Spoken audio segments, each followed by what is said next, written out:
Here's the question. Is low stomach acid rare or common? And here's the answer. So listen to the whole thing. Hypochlorhydria, which is the extreme level of low stomach acid, this is actually rare. Hypochlorhydria is rare. That said, stomach acid levels that are low, but not low enough to count as hypochlorhydria, this is actually very common. So there's this misunderstanding in almost all health things. Here's the misunderstanding. It's either healthy, like super healthy, or it's a condition or a disease, as if there's nothing in between. So think of it like weight. How many people range between super obese and skinny? Like most of us fit into the in-between, right? Gut health and all that is the same. So think of it this way. SIBO, which is small intestinal bacteria overgrowth. That's a condition over here, right? But do you know how many people have a dysbiosis or a overgrowth or an imbalance of bacteria, but don't get to the level of SIBO? A lot. A lot of people don't have SIBO, but they absolutely have a bacterial overgrowth. Go on Amazon and look at how many products sell HCL enzymes, specifically enzymes for the stomach, and apple cider vinegar for digestion. There are literally dozens and dozens and dozens of products with thousands and thousands of like 3 to 5 star reviews for helping with low stomach acid, literally. So when people are like, it's very rare, that is not what you're seeing on people buying product and saying this helped my digestion and helped me feel better, okay? So low stomach acid is actually very common. Hypochlorhydria is rare, okay?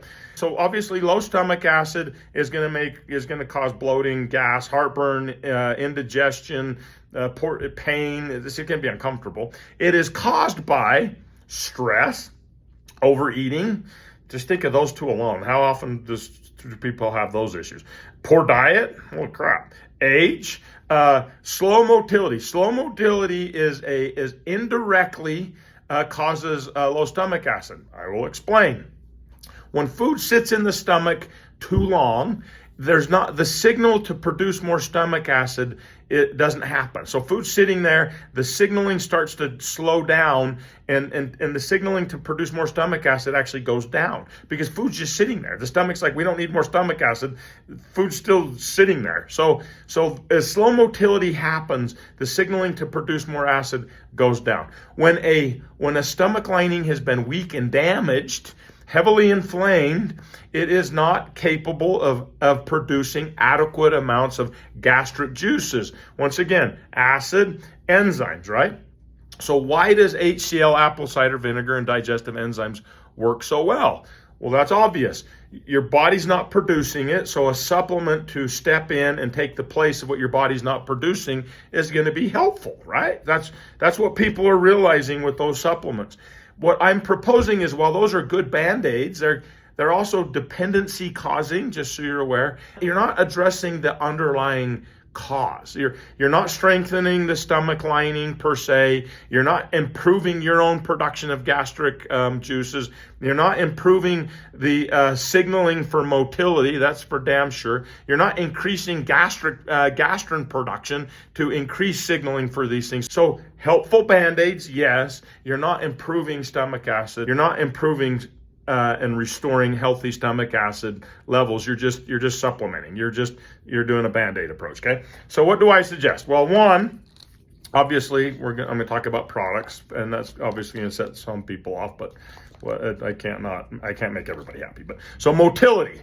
Motility is not mobility, motility. Mobility is for joint health care stuff. Motility is motility of the system. A lot of people look at motility and they're like, oh, for constipation. Yes, it helps with constipation. That is a motility problem of the colon, but we're talking the stomach here, right? So motility does a few things that are very, very important to you. One, it increases gastrin levels. Gastrin is what signals to your stomach lining to produce stomach acid. So is significantly increasing gastrin levels. Healthy gastrin levels is that important for accomplishing an increase to normal stomach acid. Yeah, that's super important. Okay, so increases gastrin levels. Is it Is it improving motility of the stomach? Is it turning on peristalsis and turning on your migrating motor complex through your entire system? Yes, it's improving the signaling. It's reducing cortisol by up to 42%. It's increasing serotonin by 30%. Remember, stress causes low stomach acid. So if you're not addressing the signaling for food to move through, and you're not improving the cause of the issue, like you're not addressing the stress and mood related cause of low stomach acid, you're not addressing the problem, right? So this does both of those things, and obviously it's going to help with motility of the small intestine and the large intestine, which is going to help with constipation, okay? So reflux. Reflux is the second product. Reflux has one primary hero ingredient in it called mucosave. We get that out of Sicily, by the way, which is super cool. So mucosave goes in, it acts like a salve of sorts on the entire digestive system, but we put it in a powder because we want to coat the entire stomach. We want to help restore a healthy stomach lining. A healthy stomach lining protects against stomach acid.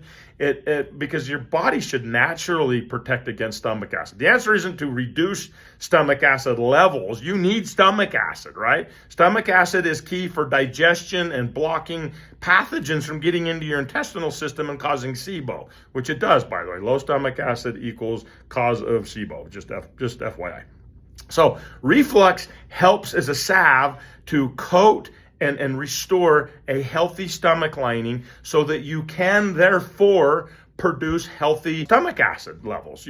You need a stomach lining that's healthy, not weak and damaged, to produce gastric juices. And you need a healthy stomach lining so that gastrin works to increase acid production levels, right? So that's the concept. Is, once again, we're helping with root causes. You will stay on your HCL digestive enzymes and apple cider vinegar. I would stay on those, or your acid blockers. You'll stay on those for 4 to 8 weeks because you want to restore the protective shield. So think of it like a shield, like a knight holding a shield. You want to rebuild the shield, the stomach barrier.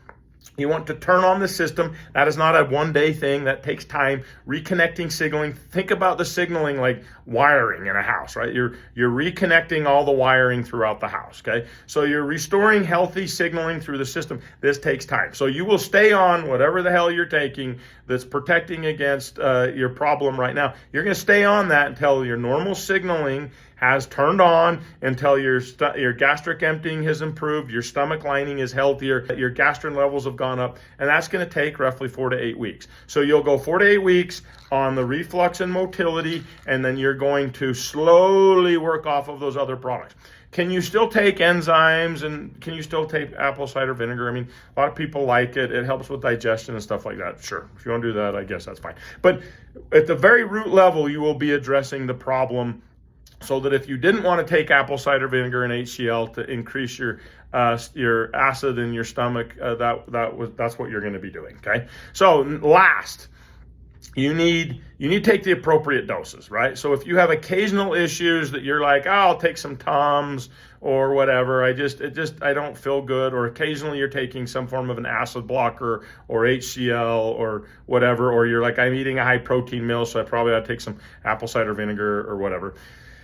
That is the mild dose, right? So that is 1 bottle of motility and one bottle of reflux. Reflux is in a powder, and it doesn't taste amazing. And I don't know what else to say about that. You can mix it with juice. I don't care what you mix it in, just take it. Remember, it's supposed to be effective, not taste like Welch's grape juice or Diet Coke, right? So different thing.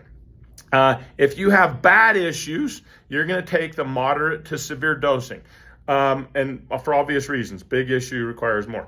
If you are going to do this, you're going to be on it for between 60, some people could go up to 120 days. I would say 60 to 90 days is the average. Does this work? Yes. Are we addressing the root cause? Yes. We hope you love it. It is effective, and it works great for most people. Thanks. Bye.